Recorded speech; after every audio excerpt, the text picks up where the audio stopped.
किम कर्मेति कव्यो अप्यत्र मोहिता तत् ते कर्म प्रवक्ष्यामि यज्ञ ज्ञात्वा मोक्षस्य शुभात्।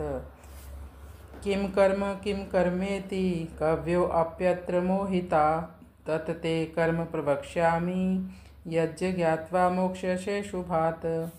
क्या करना चाहिए क्या नहीं करना चाहिए, इसको समझने में विद्वान से विद्वान व्यक्ति भी गलती कर बैठता है। भगवान कहते हैं किम कर्म, कर्म क्या है, किम कर्मेति अकर्म क्या है, कव्यो अप्यत्र मोहिता।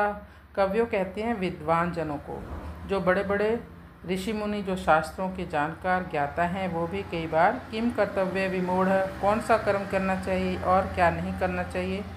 तो सामान्य लोगों की तो बात ही क्या, अभी जो हम कवि के बारे में समझते हैं, जो कविताएं लिखते हैं वो कवि हैं, लेकिन पहले समय में कवि उन्हें कहा जाता था जो मंत्र उच्चारण में पटु होते थे, वेद और उपनिषदों पर बोलते थे, यानी बड़े बड़े ऋषि मुनियों को कवि कहा जाता था। तो कव्यो अप्यत्र मोहिता, ऐसे कवि भी मोहित हो जाते हैं, यह निर्णय नहीं कर पाते कि कौन सा कर्म करने से व्यक्ति कर्म बंधन से मुक्त हो जाएगा और कौन सा कर्म करने से संसार में फंसा रहेगा। जैसे एक बार एक ब्राह्मण था, उसकी कुटिया में गाय आ गई, भागते भागते उसके पीछे कसाई लगा हुआ था। ब्राह्मण ने सोचा यदि मुझे पूछेगा गाय को देखा तुमने, तो सोच नहीं पा रहा था। ब्राह्मण का काम है सच बोलना, यदि सच बोलता हूँ तो गाय का वध हो जाएगा, यदि गलत बोलता हूँ, झूठ बोलता हूँ तो ब्राह्मण का धर्म जाएगा। जैसे ही कसाई आया तुरंत ब्राह्मण ने कहा ये रही गाय।